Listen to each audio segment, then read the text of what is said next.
Hi, welcome to our YouTube-friendly version of NTD News. What you'll see here is only the content that YouTube allows. For our complete, uncensored broadcast, head on over to ntd.com. See you there.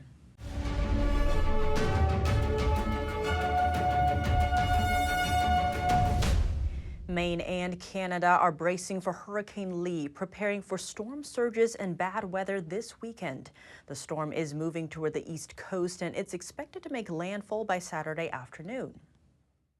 The Category 1 storm is traveling with winds of 80 miles per hour. Parts of coastal New England and the Canadian province of Nova Scotia expect to see up to 4 inches of rain beginning tonight. The region is also getting ready for 20-foot waves. Parts of Maine are under a hurricane watch as boaters move their boats from the water.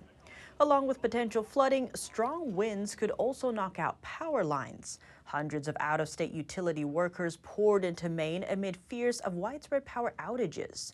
The governors of Massachusetts and Maine declared an emergency in preparation for the storm.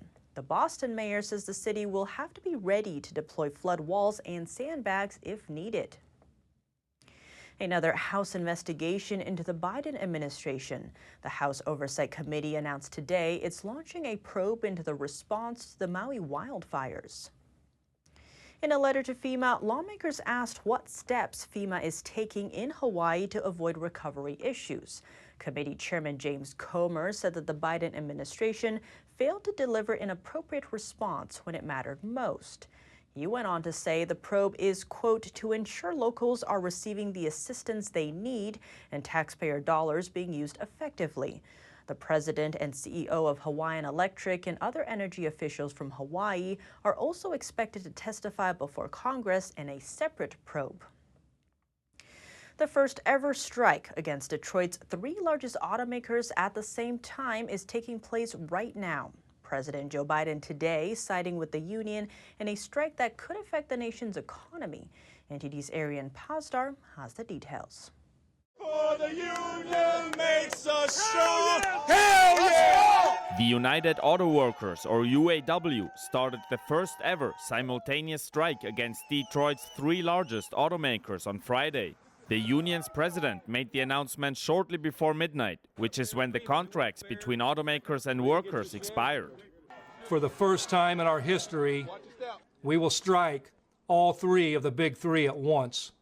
We are using a new strategy, the stand-up strike. The union wants 40% pay raises to compensate for soaring inflation.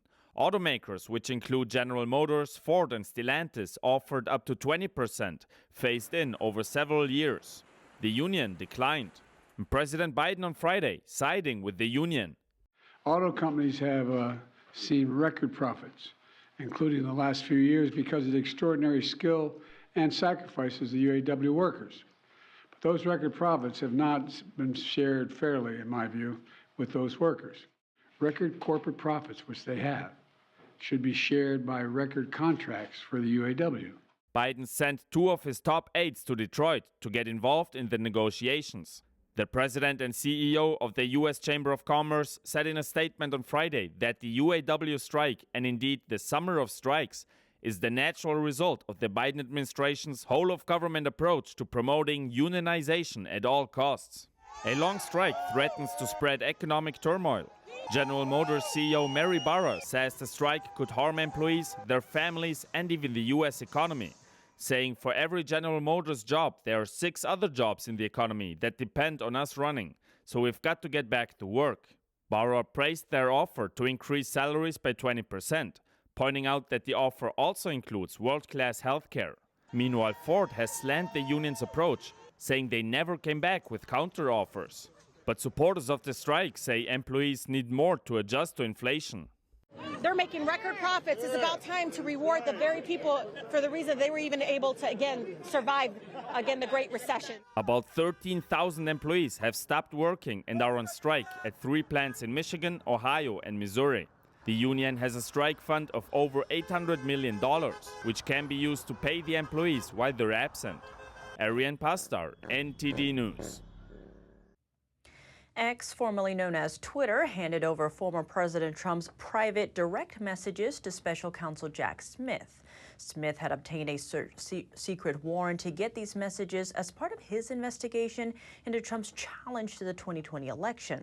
That's according to newly unsealed court filings.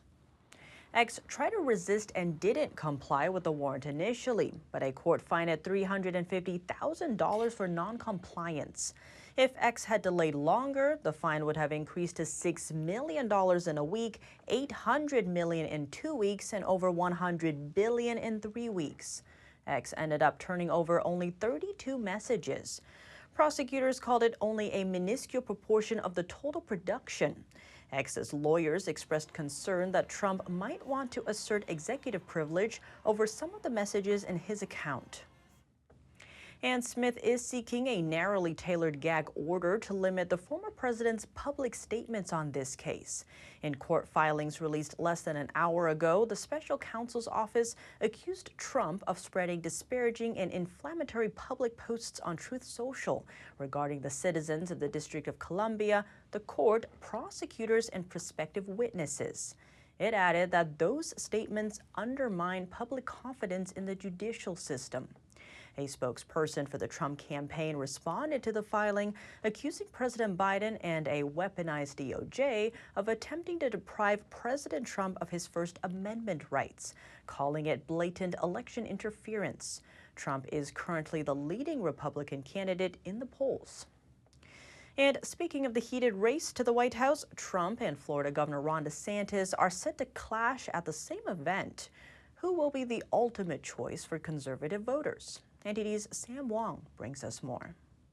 I'm here at the Prattville Stand Summit where several 2024 GOP presidential hopefuls are slated to speak.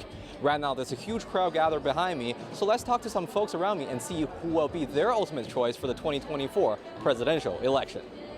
Well, I still believe President Trump would be the man. I prefer Trump, but DeSantis, I could certainly vote for DeSantis without any problem. Ron DeSantis, yeah.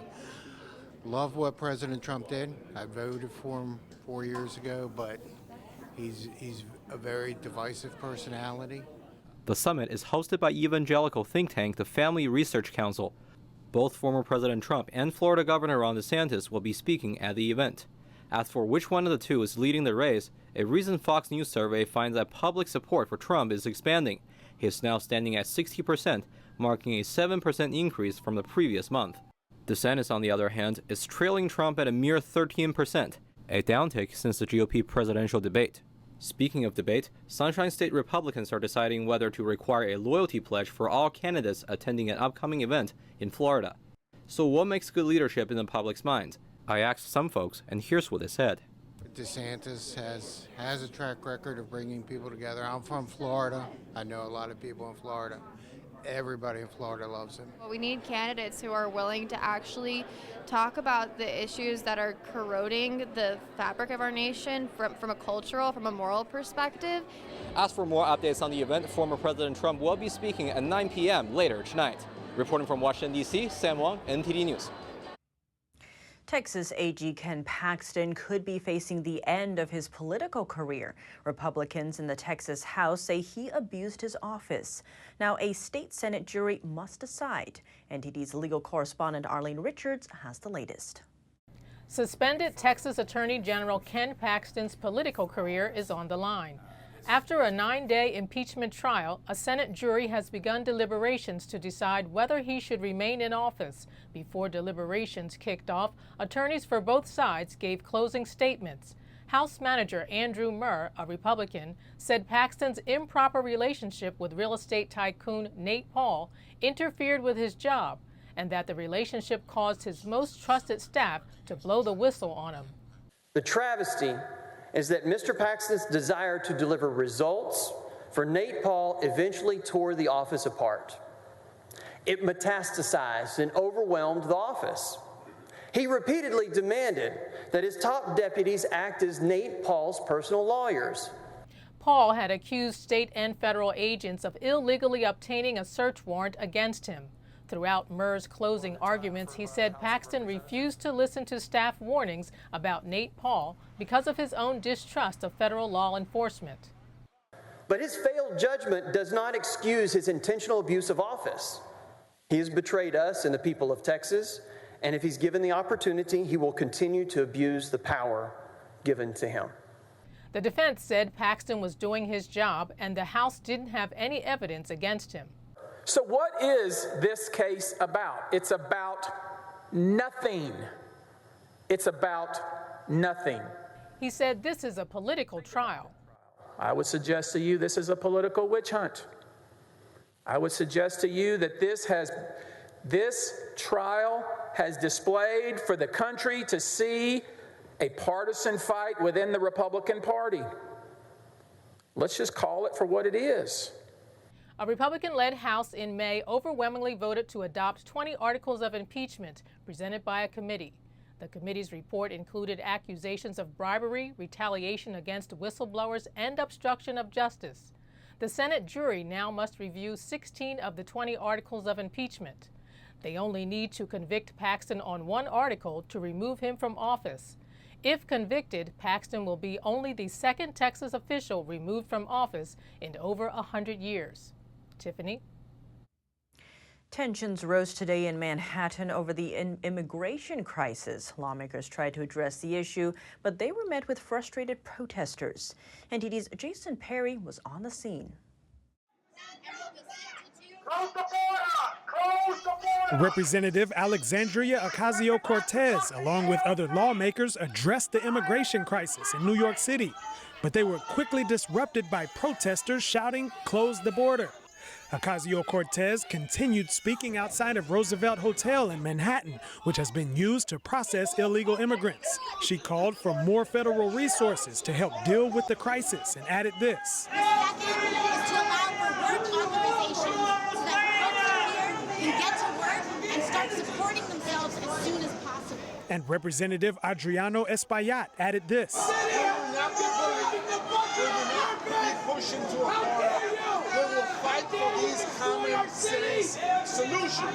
A man in the crowd voiced his frustration to the lawmakers. How is that bringing unity to this nation when you're taking care of illegal immigrants over your own citizens?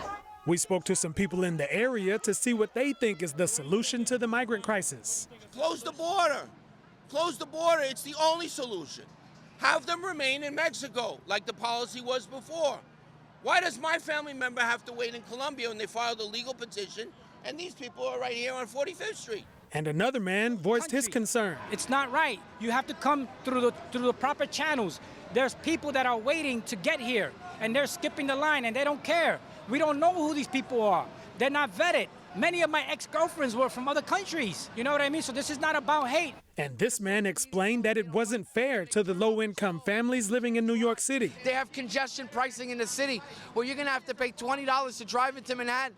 How are the low-income families supposed to survive? How are we supposed to raise our kids? While everyone gets everything for free, there's not two systems of justice in this country. We also heard from an immigrant who recently arrived in New York City.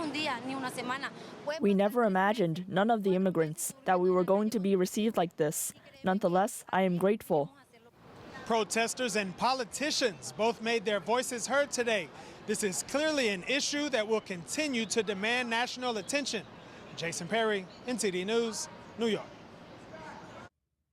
In Michigan, a jury today acquitted 3 men in connection to Governor Gretchen Whitmer's kidnapping plot. This likely concludes the trial over the kidnapping attempt that took place in October 2020. Eric Molitor, William Knoll, and Michael Knoll were each found not guilty. Prosecutors allege the men conducted surveillance of the governor's vacation cottage. In the whole case, ultimately 9 men were convicted or pleaded guilty in the case, and 5 were acquitted. Authorities have said the men were planning to kidnap the governor from her vacation home, but they were arrested first. Some of the defendants said that FBI undercover agents coerced them to drive the plot forward. California is becoming a battleground on education and parental involvement. 2 new state bills could change how classrooms are run and how parents participate. NTD's David Lamb reports. 2 California bills could impact how classrooms and school board meetings are run if signed. The first is Senate Bill 274, introduced by Democratic Senator Nancy Skinner. The bill would ban schools from suspending students who disrupt class or defy teachers, known as willful defiance suspensions. The amendments taken in the Assembly extend the current sunset on willful defiance suspensions prohibition for middle school students and creates a sunset provision for this on high school students. The bill has received bipartisan support. Skinner previously said suspensions lead to students dropping out of school at a time when many are still behind due to the COVID-19 pandemic. But people in opposition argue that the bill is almost like a license for the kids to misbehave, being detrimental to the learning of others in the classrooms. Ayes are 31, noes are 6. It passed the legislature and is now awaiting Governor Gavin Newsom's signature in the coming weeks. The second bill, Senate Bill 596, would make it a misdemeanor to harass school employees or disrupt school board meetings. It's also awaiting the governor's final decision. Introduced by Senator Anthony Portantino in February, individuals who harass school staff in verbal, written, or electronic communication may face up to $1,000 in fines and jail time. Critics say this bill silences parents and protects school employees from public criticism, not harassment. Governor Newsom has until October 14th to sign or veto bills this legislative year. David Lamb, NTD News, California. A shakeup in China's military leadership. The country's missing defense minister is reportedly getting investigated for corruption and may face removal. The news follows Beijing's unexplained replacement of its foreign minister and a reshuffling within China's nuclear missile unit. No word yet on these former officials' whereabouts from Beijing. How will the top-tier purges affect China's military decision-making? NTD's Juliet Song has the details. Another high-level Chinese official is missing. Making headlines this time is Chinese Defense Minister Li Shangfu. He disappeared from public view 2 weeks ago. On Friday, a reporter questioned Beijing on Li's whereabouts. I'm not aware of the situation you mentioned. Li's disappearance is piquing public interest, partly because high-level Chinese officials in Xi's cabinet have been disappearing one after another. The U.S. ambassador to Japan poked fun at the string of events on social media. Posting on X, formerly known as Twitter, he compared the missing officials to Agatha Christie's mystery novel, and then there were none. Saying, first, Foreign Minister Qin Gang goes missing, then the rocket force commanders goes missing. And now, Defense Minister Li Shangfu hasn't been seen in public for 2 weeks. Who's going to win this unemployment race? Both China's foreign minister and rocket force commanders were ousted after disappearing for months. Li was last seen at the end of August when he gave a speech at a security forum in Beijing. Li was set to meet with Vietnam defense leaders last week, but Vietnam officials say the meeting was canceled due to health conditions. Analysts say the phenomenon of missing officials hints at Beijing's opaque political system. Media reports say Li is under investigation for corruption, citing unnamed U.S. officials.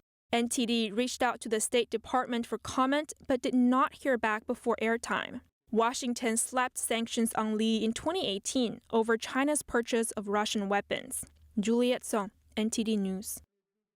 And the strikers have a key demand, a quote, just transition to electric vehicles or EVs. With more EVs and fewer gas-powered cars, many auto workers will lose their jobs. So what does a just transition look like? NTD's Dave Martin explains. The United Auto Workers want a just transition to electric vehicles.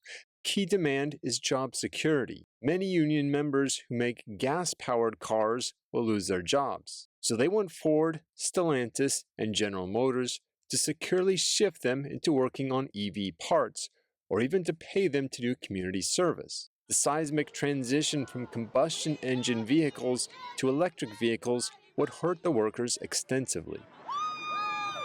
A lot of these battery plants for electric vehicles are in non-union states, like Nevada, like down in Georgia. And so because of that, that has taken away a lot of union jobs.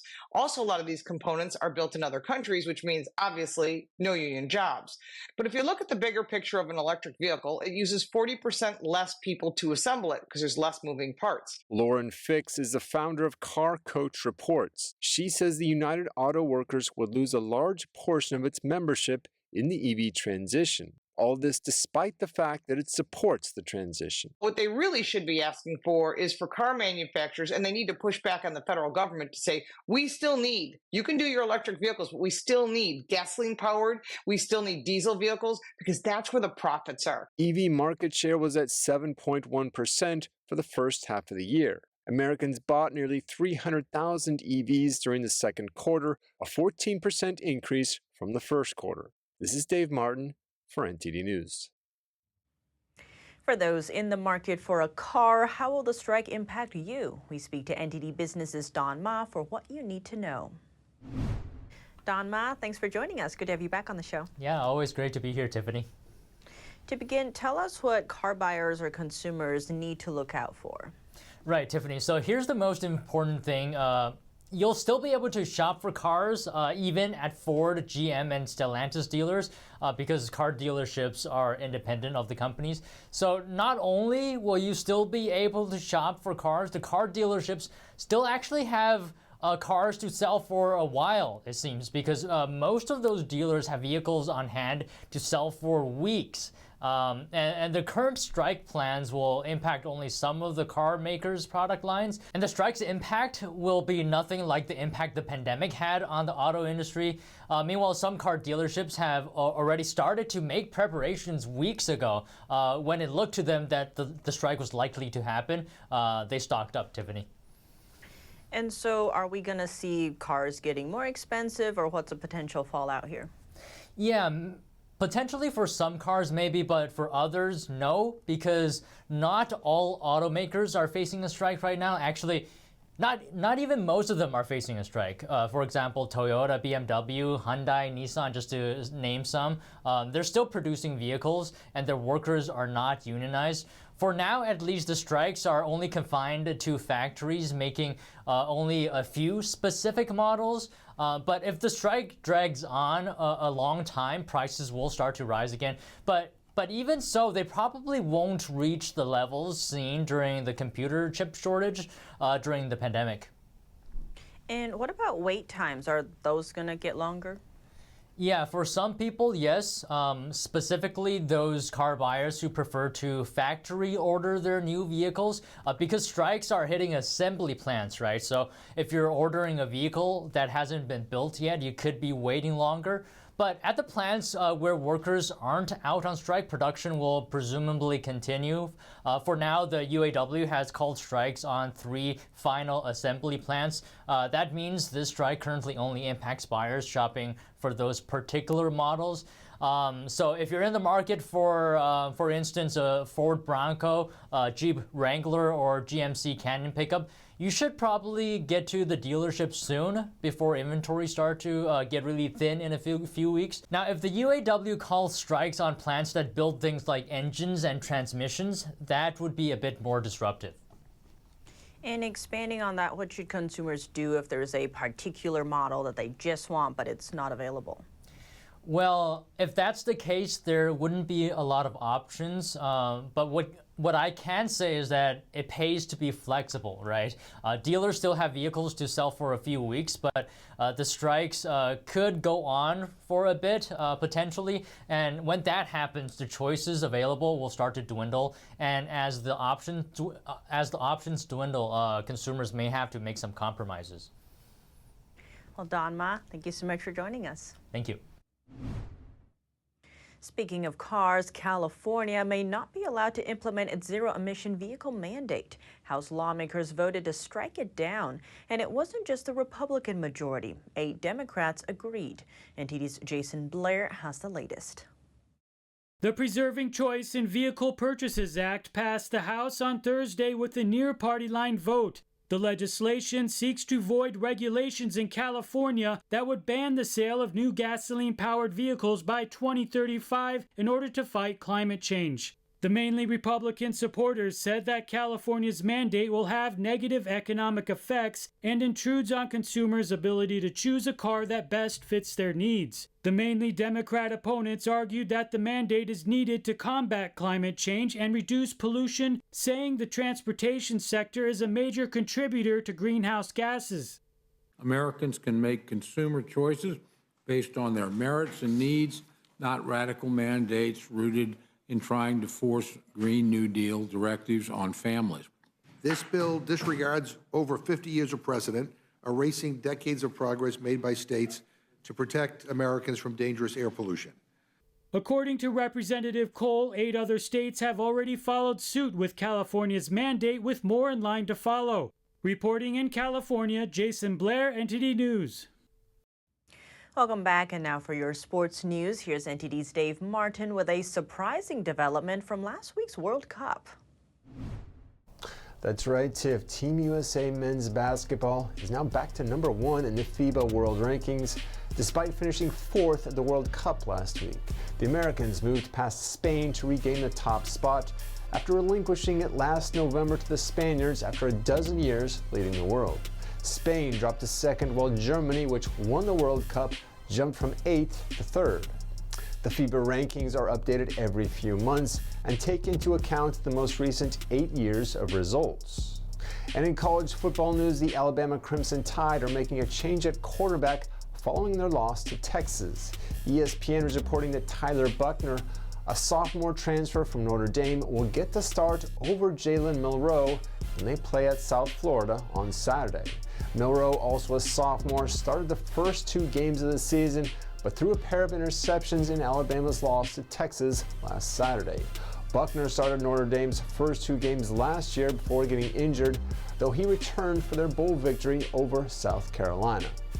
And for your sports viewing schedule tonight, all 30 baseball teams are in action, and that includes a crucial AL East matchup between the first-place Baltimore Orioles and the second-place Tampa Bay Rays, with just 1 game separating the 2 teams. And in college football this weekend, no games between top 25 opponents, though there are some intriguing matchups, including in-state rivals Colorado, Colorado State, old rivals Missouri, Kansas State, academic rivals Northwestern Duke, future Big Ten rivals Washington, Michigan State, and current SEC rivals Florida, Tennessee. Finally, in the NFL Sunday, 13 games are on tap, including a Chiefs team looking to get their first win of the season over a young and talented Jacksonville squad. And that's it for your sports news today. Tiff, back to you. There's an endangered species of sharks caring for their young in San Francisco Bay. A marine expert is studying them and spearheading the research to better understand and protect them.